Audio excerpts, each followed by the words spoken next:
बिस्मिल्लाहिर्रहमानिर्रहीम। Last time हमने सबसे पहले वर्क को देखा था, फिर हमने एनर्जी को देखा था।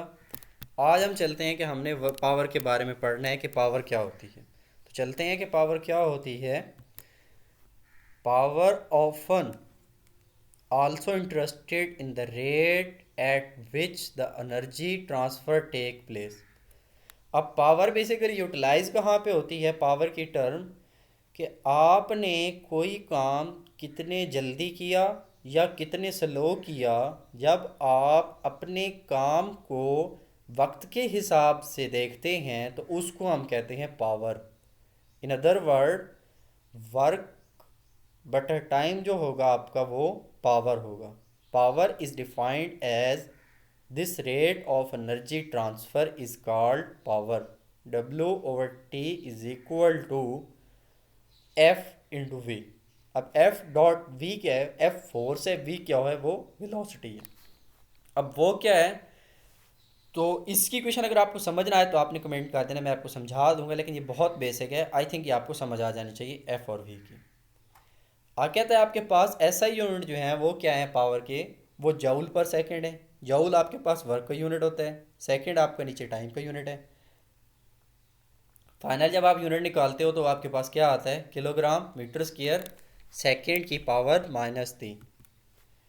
अब हम कहते हैं कि हमारे पास पावर का जो यूनिट यूटिलाइज होता है डेली रूटीन में वो बड़े यूनिट यूज़ होते हैं। अब वो कहते हैं हम हार्स पावर में मोस्टली पावर को क्या है मेजर कर रहे होते हैं। हार्स पावर जो होती है वो 746 वाट के बराबर होती है। Mean 1 horse power is equal to 746 watt.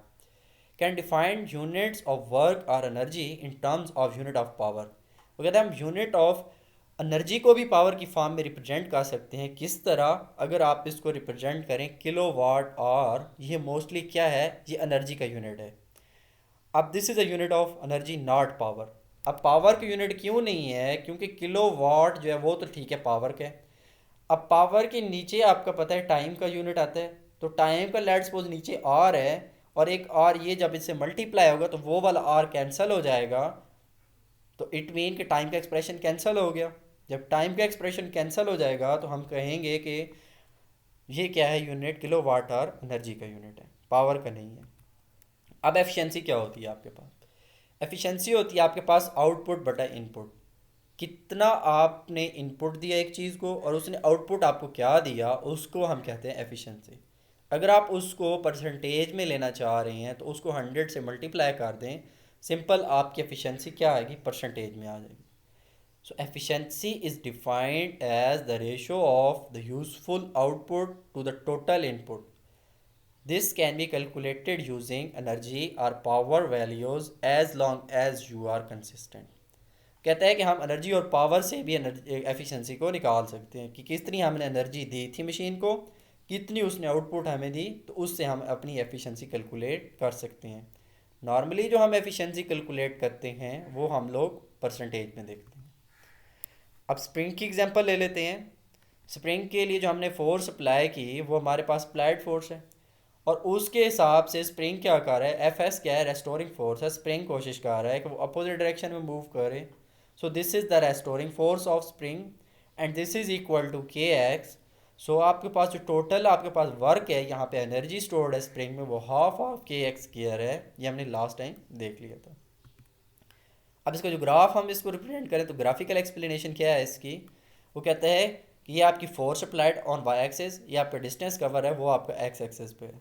The work is also equal to the area under the curve. तो जहाँ पे ये जो आपका शेडेड एरिया है, येलो एरिया ओवरऑल है, ये आपका वर्क को रिप्रेजेंट कर रहा है।